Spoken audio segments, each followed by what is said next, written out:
WWE Worlds Collide was absolutely peak. If you love amazing in-ring performances and in-ring matches, this was definitely the show for you. I enjoyed every second of it, every match. So to start off the show, we got a cool video package to set the stage, to set the tone and set the vibe. They showed off some of the greatest luchadors and some of the greatest lucha moments in history. This was a big show feel for their first show, I'm pretty sure, for the Worlds Collide event. The stadium was packed full of fans. The stadium was electric. The crowd was electric. Rey Mysterio was in attendance. We had Corey Graves on the announcing team. The show started off with Shawn Michaels and the president of AAA, Maricela Pena, and Triple H and some other important icons in the ring. And sorry if I butcher some of these names. Anyhow, they started off with a ring announcer singing the Mexican national anthem, I'm pretty sure. And then we got Lillian Garcia singing the American national anthem. Both singers did their job. Both singers snapped. It sounded amazing. Then we kicked off with an entrance from the Hall of Famer himself, Rey Mysterio. The atmosphere was electric. The crowd went crazy. The crowd went wild. Rey Mysterio gave a heartfelt speech. He said that he is blessed and proud to see the evolution of Lucha Libre, and he's proud to be a part of it. But most of the speech was in Spanish. That was basically the gist of the speech, though. This led into the first match of the night, a 6-man tag match. It was Mr. Iguana, Aerostar, and Octagon Jr. versus LWO, Dragon Lee, Cruz del Toro, and Lince Dorado. Mr. Iguana, Aerostar, Octagon Jr. had a really unique and cool entrance. Mr. Iguana came out crawling out on all fours, which was really cool, which was really funny as well. This match was amazing and so entertaining. Mr. Iguana has to be one of my favorites in this match. He was entertaining throughout the whole match. He had this little hand puppet and everything. This was my first time seeing him in the ring. His moves and his fighting style, he fights like an iguana, he moves like an iguana. It was just really entertaining the whole time. And then some of the highlights. Aerostar absolutely put on the show. There was this really cool 3-man over the rope dive onto LWO. So the face team just did the coolest 3-man over the rope dive onto LWO. Mr. Iguana had this stuffed iguana in his hand, a stuffed animal. It was really funny. He was using the iguana to attack and block attacks and do cool attacks. It was really entertaining. It was funny too when LWO started attacking the stuffed animal, the stuffed iguana. LWO showed up and showed out as well. There was so many great spots from them. There was this really cool Super Franksteiner off the top rope Rana to Octagon Jr. And let me tell you, these boys put on a clinic. Multiple top rope and over the rope dives and so many flying moves. It was really fast paced and entertaining. Octagon hit a moonsault, a fallaway moonsault slam off the top rope to Lince Dorado to pin Lince Dorado to win the match. After the match, Dirty Dom grabs a mic and he starts trashing Rey Mysterio in front of the crowd. Octagon hears enough of it. He guts out of the ring. He attacks Dirty Dom and the 2-men brawl for a little bit, and this sets up a huge match for Money in the Bank, which is Dirty Dom versus Octagon Jr. at Money in the Bank for the Intercontinental Championship. After that little segment, we moved on to the women's match, the women's tag team match. Stephanie Vaquer, Lola Vice versus Dali's and Chick Tormenta. This feud started brewing down at NXT between these 4 women. Chick Tormenta and Dali's attacked Stephanie Vaquer, and Lola Vice, I remember, agreed to tag team with Stephanie Vaquer to deal with the threat. Before this match started, we saw Io Sky and Tiffany Stratton in attendance. They were sitting with the crowd, with the audience. And let me tell you, on this show, I saw so many moves and so many spots I've never even seen before. I didn't even know what to call them. I didn't even know what the moves were. This show was entertaining. Some cool spots that happened were Vaquer hit a 619 on Chick Tormenta, and Lola Vice was very entertaining in this match. I don't know why she's not on the main roster yet. She's extremely entertaining in the ring, and WWE needs to get her on the main roster ASAP. WWE needs to get Lola Vice on the main roster ASAP. This match was more grounded than the first match we got, but it was very hard hitting, unlike the first match. Chick Tormenta and Dali's, they were bigger than Lola Vice and Stephanie Vaquer, so they just had more slams and more hard-hitting moves, more impactful moves. Vaquer put on a show, and there was this cool spot where Stephanie Vaquer and Lola Vice did this double devil's kiss on Dali's and Chick Tormenta at the same time. And I'm telling you, if Booker T saw this, he would have had a heart attack, man. It was really entertaining. Near the end of the match, Stephanie Vacquer ends up hitting the SVD on Chick Tormenta for the win. Then we moved on to our third match of the night, which was Legado del Fantasma versus El Hijo de Dr. Wagner Jr. and Psycho Clown, as well as Pagano. Before the match started, we saw Chavo Guerrero in attendance. We saw the Street Profits in attendance. They showed a lot of Eddie Guerrero clips as well, a lot of Eddie Guerrero highlights, which was really cool and which was really neat. I enjoyed all the packages, the video packages, the highlights throughout the show. El Hijo de Dr. Wagner Jr., Psycho Clown, and Pagano, everybody came out and they looked amazing. I liked their attires. I loved their attires. Their masks, their face paints, the whole persona, everything was just on point. Some cool spots that occurred during the match was Psycho Clown hit a double German suplex on Garza and Berto. He also did this cool pop-up slam on Berto and a code red on Berto as well. Legado del Fantasma hit this triple enziguri kick on Pagano. Pagano hit an over-the-rope moonsault on Garza, followed by a double over-the-rope dive from El Hijo de Dr. Wagner Jr. and Psycho Clown. They had this cool hockey fight spot sequence. It was where everybody was in the ring and just started throwing hands at each other. They just started throwing hands, punches, kicks, and everything at each other. A psycho driver on the ring apron on Berto, I believe, which was really cool, and that was near the end of the match.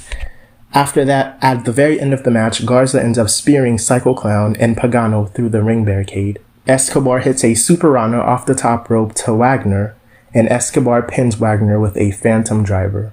This was another great match, very fast-paced, very entertaining, a lot of high-flying moves. Then we moved on to the fourth match, which was for me the match of the night. It was a fatal four-way match for the NXT North American Championship. Ethan Page versus Rey Fenix versus Laredo Kid versus Javon Edwards. Laredo Kid's attire looked incredible. He had like this dragon scarf kind of thing wrapped around his neck, and it was just super cool. Everybody looked great tonight. Their outfits, their masks, their face paints, everything. They did Lucha Libre justice. They did Luchadors justice with this match. Some notable things were that the crowd went absolutely crazy when Rey Fenix came out. At the start of the match, everyone teamed up on Ethan Page, and they were all attacking him at the same time. And after that little spot happened, after like the first 30 seconds of the match, after they started attacking Ethan Page, I'm telling you, I could not keep up with any of the in-ring action. There were just people flying everywhere, bodies flying everywhere. I was like, dude, what's going on at this point? This was the match of the night. If you don't watch any match from this show, or if you just want to watch one match from this show, watch this one. This was the match of the night. It was high-flying move after high-flying move, amazing sequence after amazing sequence. Like I said, this was the match of the night for me. I can't even explain half of the moves I saw. You have to go watch this one for yourself, honestly. Rey Fenix, Laredo Kid, and Javon Edwards absolutely stole the show. Javon Edwards hit this twisting flip kick from the top rope on Laredo Kid, who was hung up on another ring post. He did like a post to post. And let me tell you, that boy is bouncy. And during the show, the only thing I was thinking was that a lot of these performers need to be on the main roster ASAP. Like Javon Evans, he needs to be on the main roster ASAP. This kid is talented. Moving on, Phoenix hit a Spanish fly to Laredo Kid. And we got This Is Awesome chants throughout this match and also the women's match. There was a lot of This Is Awesome chants, honestly, throughout the whole night. Getting to the end of the match, Javon Evans hits a springboard cutter on Laredo Kid. Ethan then throws Javon Evans out of the ring, hits a twisted grin, his finisher move on Laredo Kid, and he pins Laredo Kid. Ethan Page retains his NXT North American Championship. Then we got to the main event. It was El Hijo del Vikingo versus Chad Gable for the AAA Mega Championship. And again, I'm sorry for butchering these names. This match was way better than expected, honestly. Because it wasn't like two high flyers in the ring type of thing. Chad Gable carried his part. Chad Gable is so talented in this ring, it's not even funny. Chad Gable carried his own. He didn't get overshadowed or anything. Anyhow, I'm really happy that Chad Gable got this opportunity. He honestly deserves it after all the work he's been putting in the WWE. And I'm glad they're letting him shine now and they're putting him on display, honestly. And they trusted him enough to put him in the main event scene for this wrestling show, for this like Worlds Collide show. Chad Gable came out, he got a pretty big pop. One thing I noted was that Vikingo had a really cool Viking attire. I really liked his whole presentation, his whole look, and his whole like vibe in the ring. He's like calm, calculated, and like he's super quick in the ring too. and that was really entertaining. So some highlights from this match was that Chad Gable ended up pulling out some luchador moves of his own. Like I said, Vikingo was very quick in the ring. Like, he's here 1 second and the next second he's already halfway across the ring. I'm like, dude. But this match started off like really technical, and it was like basically showing off Chad Gable's, you know, his forte, where he's really good with the wrestling moves. And Chad Gable, there was like reversal after reversal. There was sequences after sequences, and it was really cool. Then we got into the high-flying stuff with Vikingo and Chad Gable. Vikingo hit this crazy off-the-rope 630 splash to Gable on the outside area.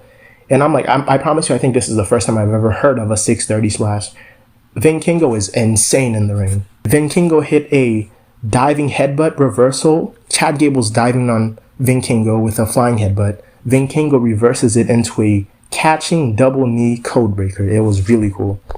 Vikingo also hit this middle rope twisting 450 splash onto Chad Gable. And I'm telling you, some of these moves, I'm like, this sounds like something you create in like WWE 2K. Like, it made no sense. I'm like, dude, how's he even doing that? I'm like, how's he spinning so fast? It was crazy. Anyhow, Chad Gable had some good offense throughout the match as well, and this is where he started picking up his like more so high-flying moves as well, and like his heavy-hitting moves. Chad Gable ends up hitting a top rope inside sit-out powerbomb on Vikingo. Vikingo hits a top rope Mexican destroyer onto the apron to Chad Gable. Chad Gable puts Vikingo on the table and he hits him with a top rope moonsault. And there was this other cool spot where Vikingo hits a off the top rope poison rana to Gable, and then he hits Chad Gable with a 630 splash for the win. Vikingo ended up beating Chad Gable and retaining his AAA Mega Championship. But near the end of this match, I think Vikingo might have got injured or at least tweaked his knee or like his leg, because near the end of the match, Vikingo did the spot. He came off the ropes and immediately grabbed his shin area and he started limping, and pretty soon after he started limping, the match ended like quickly. So I think Vikingo, he might not be injured, but he definitely tweaked his leg. Anyhow, though, for Worlds Collide was incredible. If I had to rate this show, it was definitely a 10 out of 10. It was quick, high-flying action. It was entertaining. The presentation was amazing. The video packages were amazing. The promos, there were Spanish promos, there were English promos. Everything was amazing from start to finish. I was hooked. I enjoyed every match, every second of this show. And let me tell you, the men and women, they showed up and absolutely showed out. They showed up and showed out. So that was my review of Worlds Collide. It was amazing. Thank you for hearing me out. Thank you for showing up. Thank you for being here. And thank you for watching the video. Like, comment, and subscribe if you want to. Like, comment, and subscribe if you'd like to. And like, comment, and subscribe if you choose to. I'm out.